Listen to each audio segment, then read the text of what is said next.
बिस्मिल्लाहिर्रहमानिर्रहीम। Welcome to the coding physics. बहुत time बाद लेक्चर ला रहा हूँ चूँकि एमडीकेट रिकंडक्ट हो रहा है फेडरल में और सिंध में। स्पेशली सिंध में एक ऐसी यूनिवर्सिटी उसको रिकंडक्ट करने जा रही है जो पिछले 15-20 साल से उन्होंने कंडक्ट नहीं किया।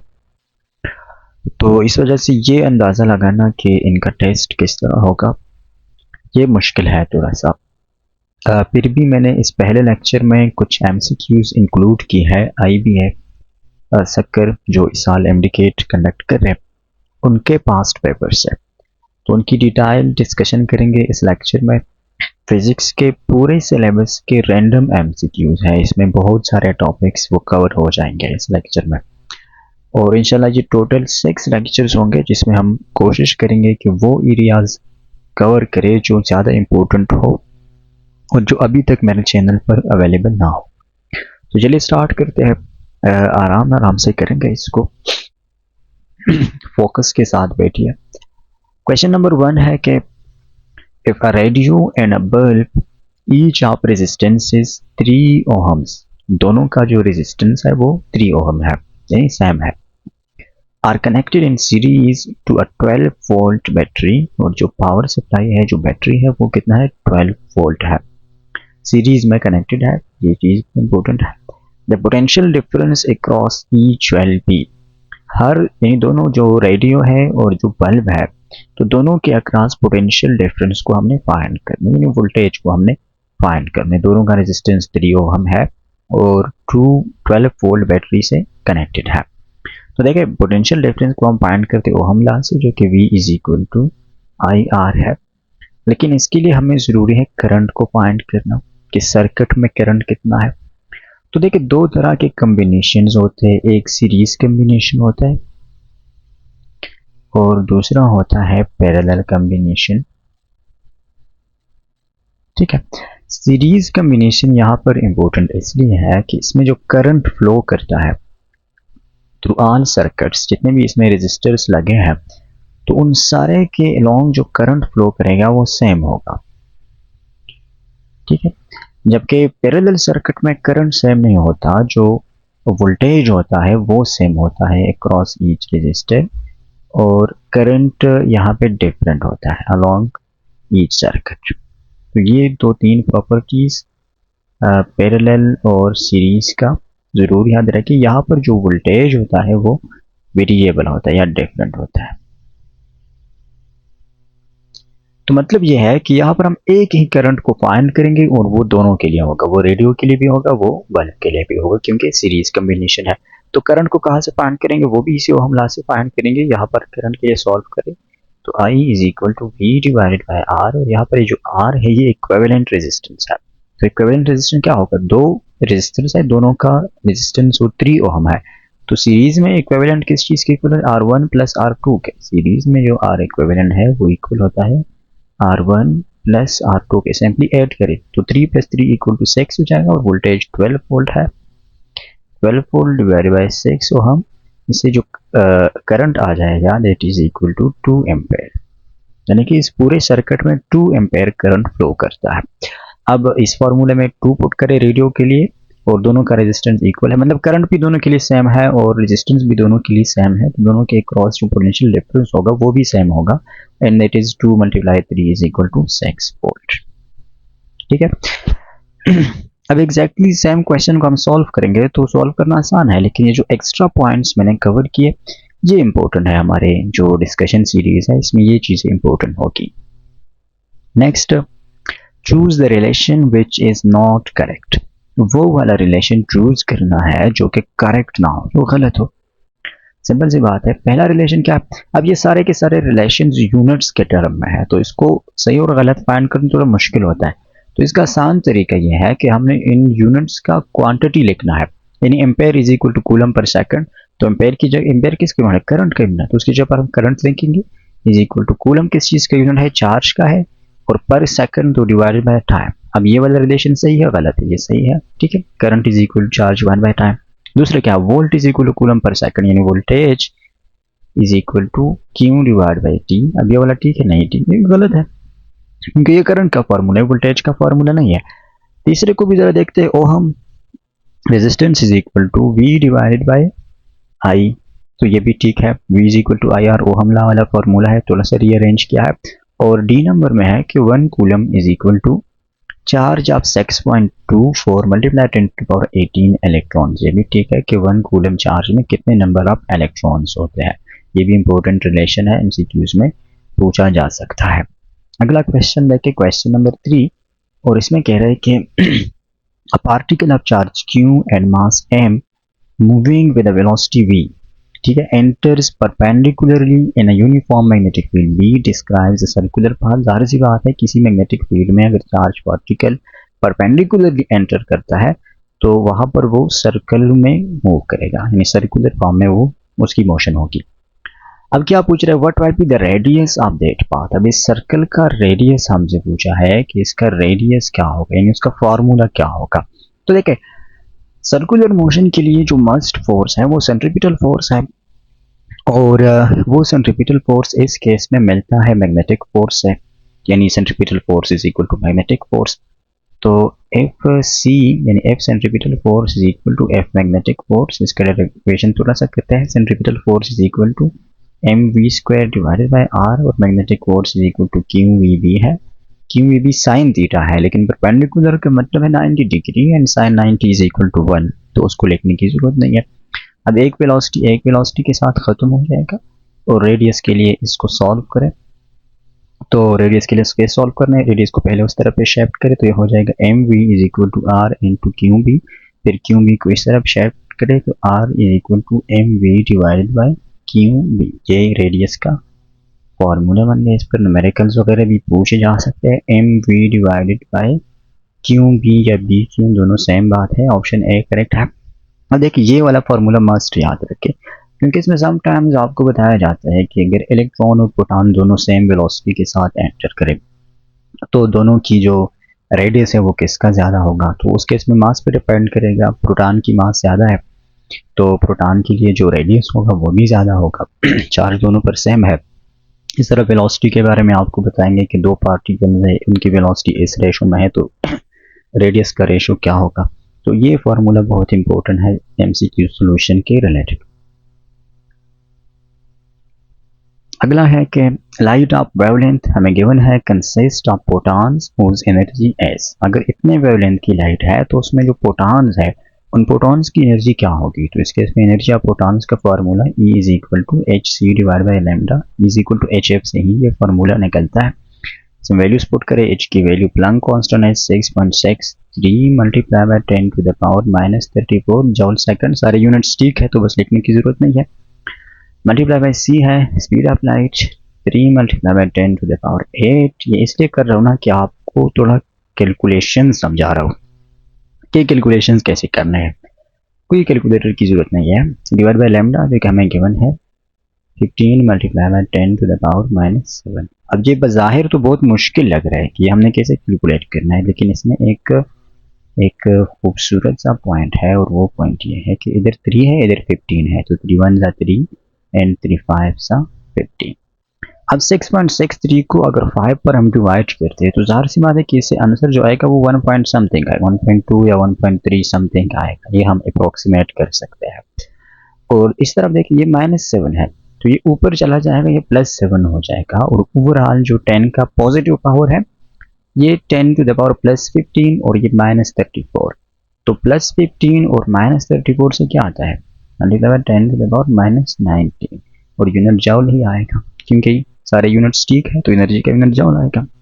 तो ऑप्शन ए हमारा करेक्ट आंसर आता है।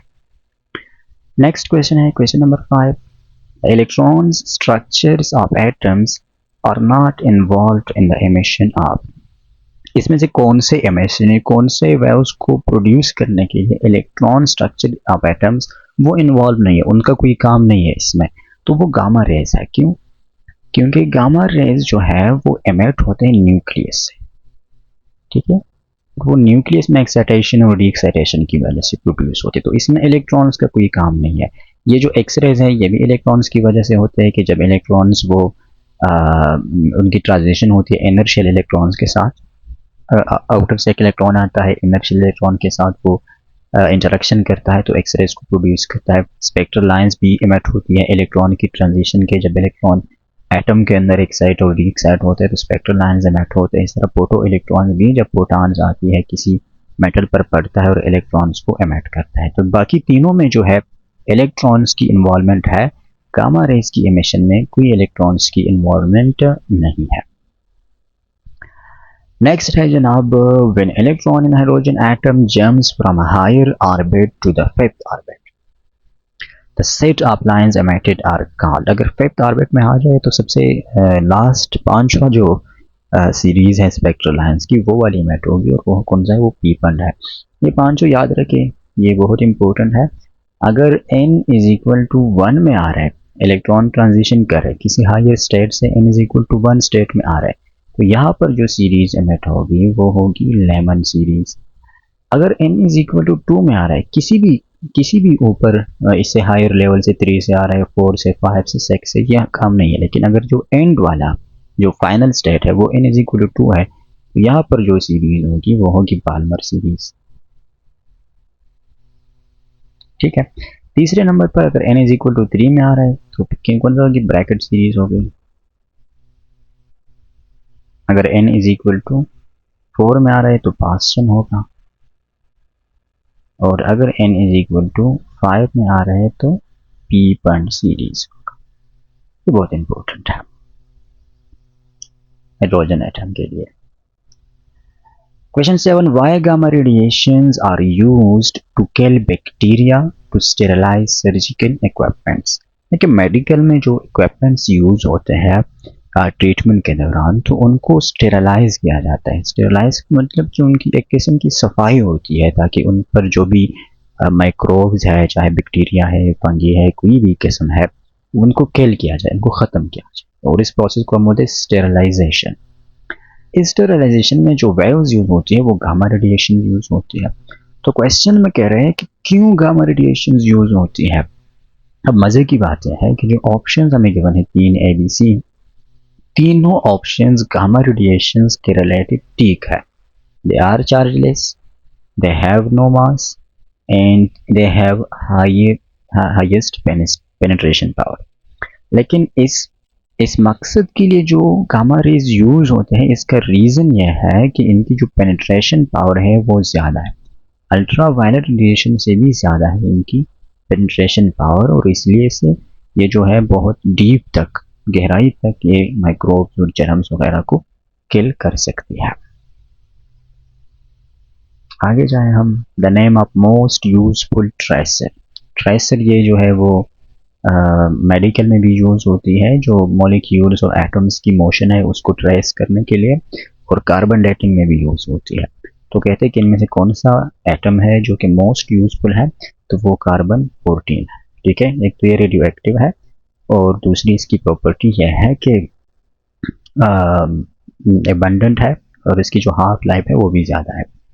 तो इस वजह से ये मोस्ट यूजफुल ट्रेसर है, और ये आर्कियोलॉजी में भी यूज होते हैं। जो बाकियात होते हैं उनके एज को फाइंड करने के लिए, या वहाँ पर उनकी जो ऑर्गेनिक और इनऑर्गेनिक या इनके अंदर एटम्स मॉलिक्यूल्स की मूवमेंट है वो किस तरह से है, इसको हम ट्रेसर बोलते हैं, ट्रेसिंग। उसके लिए कार्बन 14 का इस्तेमाल किया जाता है। अगला है कि a wire of cross sectional area has a length of 10 meter, a resistance of 20 ohm and resistivity 2 multiplied 10 to the power minus 7 ohm centimeter. The cross sectional area in meter square is। अब option नहीं given क्योंकि numerical हमने इसको solve करना है। हमें क्या given है, लेंथ हमें गिवन है 10 मीटर है किसी वायर की, उसका रेजिस्टेंस गिवन है जो कि 20 ओहम है, और उसकी रेजिस्टिविटी भी गिवन है। लेकिन यहाँ पर याद रखिए रेजिस्टिविटी की वैल्यू हमें गिवन है ओहम सेंटीमीटर में, तो पहले हमने इसको कन्वर्ट करना है मीटर में, स्टैंडर्ड यूनिट में, और फाइंड करना है क्रॉस सेक्शनल एरिया ए को। तो इन चारों के दरमियान जो रिलेशन है वो क्या है, वो ये है कि resistance R is equal to rho L divided by A. हमने एरिया को फाइंड करना है, तो एरिया के लिए इसको सॉल्व करें, ये फार्मूला बन जाएगा area is equal to rho L divided by r. ठीक है, अगर इस सेंटीमीटर को मीटर में कन्वर्ट करें तो ये 10 to the power -7 की जगह -9 हो जाएगा। मैं सिंपली अब वैल्यूज पुट करें, रो क्या हो जाएगा 2 multiply by 10 to the power, तो ये तो बहुत बड़ा जिक्र पे मैंने कर यहाँ देखिए ये हो जाएगा 2 multiply by 10 to the power -9। जनाब लेंथ कितना है 10 मीटर है और डिवाइडेड बाय 20 ओहम, तो 10 1 जा 10, यहाँ पर 2 हो जाएगा और ये 2 इस 2 के साथ कैंसिल, तो सिर्फ 10 टू द पावर -9 रहता है और ये एरिया की इक्वल है 10 टू द पावर -9 और इसका यूनिट होगा मीटर स्क्वायर। ठीक है, आसान सा न्यूमेरिकल था। क्वेश्चन 10 है the process in which the pressure of system remains constant is called isobaric process. Isothermal में टेम्परेचर कांस्टेंट, आइसोकोरिक में वॉल्यूम कांस्टेंट और एडियाबैटिक में नो हीट एक्सचेंज। 11 है under adiabatic compression the increase in temperature of a gas is proportional to. Adiabatic compression में जो temperature में increase आता है वो किस चीज़ पर डिपेंड करता है। देखिए एडियाबैटिक है तो जो हीट एक्सचेंज है डेल क्यू है ये इक्वल टू 0 होगा, और कंप्रेशन है तो वॉल्यूम क्या होगा डिक्रीज होगा।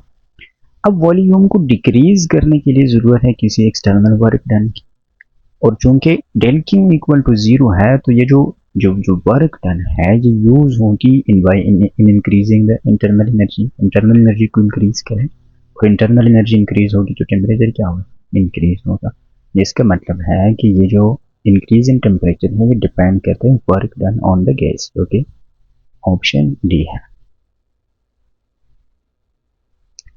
12 है अ 50 मिली हेनरी, ये हेनरी है, ये स्मॉल एच नहीं होना चाहिए कैपिटल एच होना चाहिए। ठीक है, हेनरी का जो इंडक्टेंस का यूनिट है। कॉइल है carries a current of 2 ampere, the energy stored in its magnetic field S. तो फॉर्मूला का एनर्जी स्टोर्ड का किसी इंडक्टर में या मैग्नेटिक फील्ड में हाफ एल आई स्क्वायर, यहाँ पर आई करंट है और एल जो है वो इंडक्टेंस है, सेल्फ इंडक्टेंस है। तो एल की वैल्यू भी हमें गिवन है 50 मिली हेनरी है और करंट की वैल्यू भी गिवन है। सिंपली पुट करें ये 1/2 हो जाएगा, एल की जगह पर पुट करें 50 मिली हेनरी यानी 50 multiply by 10 to the power -3 और करंट की वैल्यू 2 एम्पेयर है, इसका स्क्वायर भी होगा। तो 2 का स्क्वायर क्या आता है 4 आता है ना, 4 को 2 पर डिवाइड करें तो इससे क्या बन जाएगा 2 बन जाएगा, 2 को 50 के साथ मल्टीप्लाई करें तो 100 बन जाएगा, multiply by 10 to the power -3 जाओ और 10 100 multiply by 10 to the power -3 है तो पॉइंट यहाँ पर है, यहाँ पर 3 ये शिप हो जाएगा जिसे 0.1 जॉल आता है, ऑप्शन डी। नेक्स्ट है quality of X rays depends upon, quality का मतलब क्या है एनर्जी, कि एक्स रेज फोटॉन्स के पास एनर्जी कितनी है या उनके पेनिट्रेशन पावर कितनी है, पेनिट्रेशन पावर एनर्जी के साथ रिलेटेड है। तो ये करंट पे डिपेंड नहीं करता, दो चीज़ों पे डिपेंड करते हैं, एक्सेलरेटिंग वोल्टेज पे डिपेंड करते हैं। ज़्यादा एक्सेलरेटिंग वोल्टेज होगा तो एक्स रेज की जो वेवलेंथ है वो कम होगा, एनर्जी ज़्यादा होगा। और मटेरियल पे भी डिपेंड करता है, क्योंकि मटेरियल का अगर एटॉमिक नंबर ज़्यादा है तो वहाँ पर एक्स रेज जो प्रोड्यूस होती है उनकी एनर्जी ज़्यादा होगी, और अगर कम है तो कम। तो option D both accelerating voltage and material, ये हमारा करेक्ट आंसर है। नेक्स्ट क्वेश्चन है 14 according to Bohr theory of hydrogen atom angular momentum of allowed orbit. देखिए बोहर थ्योरी की जो सबसे बेस्ट पॉइंट है वो ये है कि ये एंगुलर मोमेंटम पर उस पर क्वांटाइजेशन की लॉ अप्लाई करती है कि हर एक वैल्यू पॉसिबल नहीं है एंगुलर मोमेंटम के लिए, सिर्फ वो वैल्यूज पॉसिबल है जो कि इसके इक्वल हो। L is equal to n h cut, या इसको एच बार भी बोलते हैं, और इसकी जगह पर आप ये भी लिख सकते हैं N H divided by 2 pi, यानी H divide by 2 pi, H Planck constant है, ये एच बार के इक्वल है, तो ये दोनों ठीक है।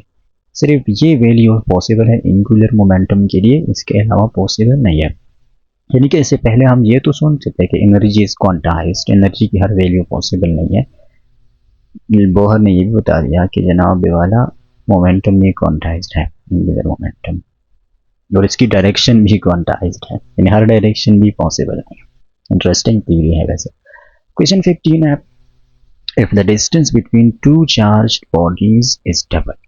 ठीक है, डिस्टेंस को हमने डबल किया and the charges is also doubled, ये चार्जेस है, ठीक है, आर आल्सो डबल, इन दोनों चार्जेस को हमने डबल किया। तो इंटरेक्शन फोर्स विल बी, देखिए जो इलेक्ट्रोस्टैटिक फोर्स है चार्जेस के बिटवीन इंटरेक्शन फोर्स कौन सा होता है, इलेक्ट्रोस्टैटिक फोर्स ही होता है। तो ये नेमिंग कोशिश करें, ये आपको कंफ्यूज ना करें।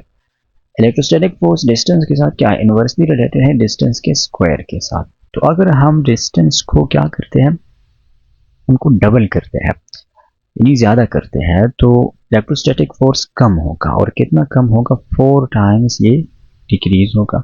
और चार्जेस के साथ क्या है, इन दोनों चार्जेस के प्रोडक्ट के साथ Q1 के साथ भी डायरेक्टली रिलेटेड है और Q2 के साथ भी। तो अगर हम Q1 को डबल करते हैं तो जो फोर्स होगा वो 2 टाइम्स इंक्रीज होगा, और अगर Q2 को भी डबल करते हैं तो 2 टाइम्स इसकी वजह से, क्योंकि नेट ओवरऑल ये 4 टाइम्स इंक्रीज होगा। तो डिस्टेंस की वजह से 4 टाइम्स डिक्रीज हो रहा है, चार्जेस में इंक्रीज की वजह से 4 टाइम्स इंक्रीज हो रहा है, तो ओवरऑल इफेक्ट क्या होगा, 0 होगा, यानी कि फोर्स अनचेंज रहेगा। ऑप्शन सी है। क्वेश्चन 16 है, capacitance of a capacitor depends upon, capacitance किस चीज पर डिपेंड करते हैं, तो ये formula capacitance is equal to A epsilon naught divided by D, यानी area of plates, distance between plates और मीडियम बिटवीन प्लेट्स। तो डिस्टेंस पे भी डिपेंड करते हैं, एरिया पे भी डिपेंड करते हैं, डाइलेक्ट्रिक कांस्टेंट जो मीडियम होता है उस पे भी डिपेंड करता है। तो ऑल ऑफ द अबव। अगला क्वेश्चन है द रेड लाइन, याद रखिए इसको एक्सप्लेन करते हैं। The red line of Balmer series originates in a transition between levels of quantum numbers। पहले हमने बता दिया बाल्मर सीरीज वो होगा जिसमें इलेक्ट्रॉन कहीं से भी आकर n is equal to 2 state पे रुक जाए, यहाँ पर ही अपने बिस्तर वगैरह रखे कि बस भाई मैंने यहाँ पर रहना है। तो कौन सा सीरीज होगा, बाल्मर सीरीज होगा। अब यहाँ पर कहते हैं रेड लाइन, यानी कहीं से भी आकर 2 में आ जाए। तो रेड लाइन का मतलब क्या होता है, रेड लाइन का मतलब होता है लोवेस्ट एनर्जी, क्योंकि रेड कलर की एनर्जी कम होती है ना, ब्लू कलर की ज़्यादा होती है। और एक होते हैं हाईएस्ट एनर्जी। इन चीज़ों को सीखे, ये बहुत काम आएगी आपकी टेस्ट में। लोवेस्ट एनर्जी के लिए हम एटॉमिक फिजिक्स में वर्ड यूज़ करते हैं रेड शेप्ड का या रेड लाइन का, और हाईएस्ट के लिए हम यूज़ करते हैं ब्लू कलर, क्योंकि ब्लू कलर की एनर्जी ज़्यादा होती है, रेड कलर की कम होती है।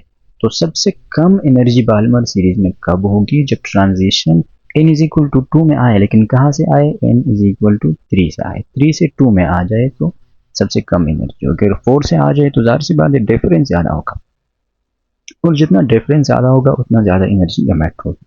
तो फ्रॉम 3 to 2, ये बाकी जो सारे 3 ऑप्शन है ना, ये लेमन सीरीज होगा, क्योंकि यहाँ पर 1 में आके रुकते हैं इलेक्ट्रॉन्स। हमारा करेक्ट ऑप्शन सी है। 18 है the current passes two resistors connected in series should be same, अभी हमने उसको डिस्कस किया।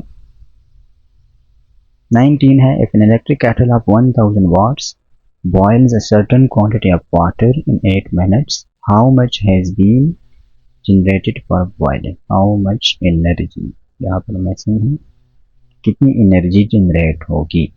अगर पावर 1000 वाट है और टाइम 8 मिनट्स है, तो पावर का फार्मूला क्या है, power is equal to energy by time. हमने एनर्जी को फाइंड करना है, तो energy is equal to power multiply time. Power की वैल्यू में गिवन है कि 1000 है और टाइम की वैल्यू 8 मिनट्स है, तो 8 मिनट्स का मतलब क्या, 8 मल्टीप्लाई बाई 60, क्योंकि सेकंड्स में हमने कन्वर्ट करना है इसको। तो सबसे पहले ये 3 जीरोज यहाँ पर मल्टीप्लाई 8 ऑफ 48 और 1 जीरो और 3 जीरोज मजीद के साथ आ जाएंगे, 1 2 3, 48 और 4 जीरोज, और एनर्जी का यूनिट जॉल में आएगा। ठीक है, 48 4 जीरोज कहाँ पे है, कहाँ पे है भाई, 48 और 4 जीरोज, तो इनमें से एक बी वाले को 4 जीरोज कर दें, ये हमारा करेक्ट आंसर। लास्ट वन है स्टेशनरी प्रोटॉन है इस मास, स्टेशनरी प्रोटॉन का मतलब रेस्ट प्रोटॉन, और इसका जो मास होता है वो 0 है। यानी प्रोटॉन हम किस चीज़ को बोलते हैं, लाइट के पार्टिकल को बोलते हैं, क्वांटम ऑफ लाइट उसको प्रोटॉन बोलते हैं। और प्रोटॉन की जो रेस्ट मास होती है वो 0 होती है। जब वो मोशन की हालत में होते फिर 0 नहीं होता, लेकिन रेस्ट की हालत में उसकी जो मास है वो 0 है। तो ये पूरी एक पेपर में से IBA जो 2000 में उन्होंने पेपर एमडीकेट कंडक्ट किया था, उसमें से क्वेश्चंस लिए। उस टाइम में फिजिक्स के सिर्फ 30 MCQs होते थे, तो उनमें से जो आउट ऑफ सिलेबस थे, जो इस बार सिलेबस में इंक्लूड नहीं, उनको मैंने स्किप किए। बाकी ये 20 MCQs की डिस्कशन की। इंशाल्लाह इस सीरीज़ को आगे भी कंटिन्यू रखेंगे।